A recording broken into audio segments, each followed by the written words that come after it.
आ रही है मनोज, चिराग पासवान की अपील को खारिज करने की जानकारी आ रही है। दिल्ली हाईकोर्ट से बड़ा झटका। चिराग पासवान को लोकसभा अध्यक्ष के फैसले को उन्होंने चुनौती दी थी।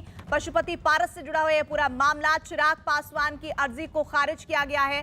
चिराग पासवान को दिल्ली हाईकोर्ट से यह बड़ा झटका। बीते दिनों बिहार की सियासत में एलजेपी के अध्यक्ष रहे चिराग पासवान। ये लगातार कह रहे थे कि उनको रहते हुए, यानी कि अगर वो पार्टी के अध्यक्ष हैं तो फिर किसी भी तरह का परिवर्तन नहीं हो सकता है। लोकसभा अध्यक्ष के उस फैसले को उन्होंने चुनौती दी थी, जिसमें पशुपति पारस को उन्होंने संज्ञान लेते हुए तमाम संवैधानिक प्रक्रिया को आगे बढ़ा था। हमारे साथ हमारे सहयोगी अमित जुड़ रहे हैं। अमित, लोकसभा अध्यक्ष के फैसले को चुनौती दी गई, लेकिन वो याचिका खारिज हो गई। इसका मतलब चिराग पासवान के लिए कितना बड़ा झटका है?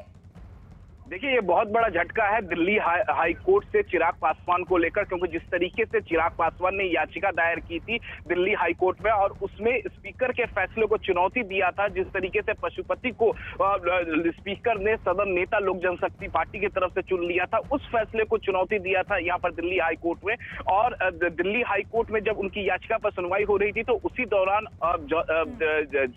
जस्टिस रिक्की पल्ली ने स्पीकर के वकील से पूछा कि क्या स्पीकर ने चिराग पासवान का जो शिकायत है उस शिकायत पर उन्होंने देखा है, तो उसके लिए उन्होंने 10 मिनट का समय लिया था। उसके बाद स्पीकर की तरफ से 10 मिनट के अंदर जवाब आया कि चिराग पासवान की शिकायत उनके संज्ञान में है और उस पर उसे वो खुद पर्सनली देख रहे हैं। इसी के बाद उनकी याचिका बिल्कुल खारिज कर दी गई है और यहाँ तक कि जो चिराग पासवान के वकील थे उनकी दलीलों से दिल्ली हाईकोर्ट काफी ज्यादा नाराज हुआ था। उन पर कॉस्ट भी लगा रहा था, जुर्माना लगा रहा था, लेकिन किसी भी तरीके से जुर्माना नहीं लगाया। लेकिन फिलहाल चिराग पासवान के लिए बहुत बड़ा झटका है। लेकिन अमित, ऐसा लग रहा है क्या कि चिराग पासवान पार्टी का संविधान और देश के संविधान में फर्क करना भूल गए? क्योंकि वो ये कह रहे थे कि एलजेपी का अगर मैं अध्यक्ष हूं तो मुझे जब तक मैं नहीं चाहूंगा तो कोई नहीं हटा सकता है, और लोकसभा अध्यक्ष के उस फैसले को चुनौती देना उनकी अपरिपक्वता की तरह हम देख सकते हैं क्या?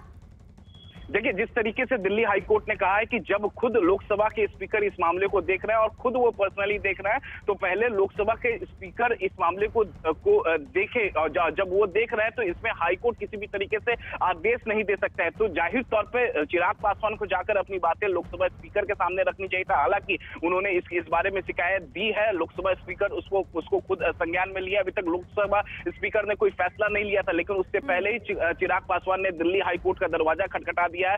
दिल्ली हाईकोर्ट ने सख्त लफ्जों में कहा कि इस मामले में किसी भी तरीके से वो फैसला नहीं जारी करेंगे, नहीं देंगे, क्योंकि खुद लोकसभा स्पीकर इस मामले को देख रहे हैं। और जो चिराग पासवान की याचिका है, ये हाईकोर्ट ने कहा है कि इस याचिका में कोई आधार नहीं दिखता है, कोई मेरिट नहीं दिखता है, और इसी वजह से जो है इस पर वो कोई फैसला नहीं दे सकते हैं, कोई आदेश नहीं दे सकते हैं, क्योंकि लोकसभा स्पीकर खुद इस मामले को देख रहे हैं। जी, चिराग पासवान के लिए जबरदस्त झटका है। अमित, मैं आपके पास लौटूंगी, लेकिन इस वक्त की बड़ी खबर चिराग पासवान के झटके से जुड़ी हुई। दरअसल लोकसभा अध्यक्ष के उस फैसले को उन्होंने चुनौती दी थी कोर्ट में, जिसमें उन्होंने एलजेपी के अध्यक्ष के तौर पर पशुपति पारस की नाम को सहमति दी थी और उस पर वो कोर्ट चले गए थे।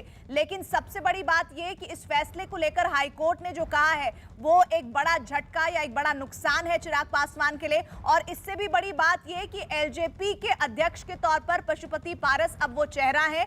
एक तरफ पशुपति नाथ पारस ने पार्टी तोड़ी, उसके बाद उन्होंने लगातार एक मोर्चा खोला। हालांकि उन्होंने चिराग पासवान को लेकर कोई भी ऐसा वक्तव्य नहीं दिया जिस पर ऐसा लगे कि उनका मनमुटाव चिराग पासवान से है। लेकिन अब वो पशुपति पारस नाथ, जिनको लेकर पूरा विवाद गहराया था, वो कैबिनेट का हिस्सा है, मंत्रिमंडल का हिस्सा है। जो विस्तार हुआ है उसमें उन्होंने शपथ ग्रहण की है। और इसी के साथ ही ये बड़ी खबर बिहार की राजनीति से और एक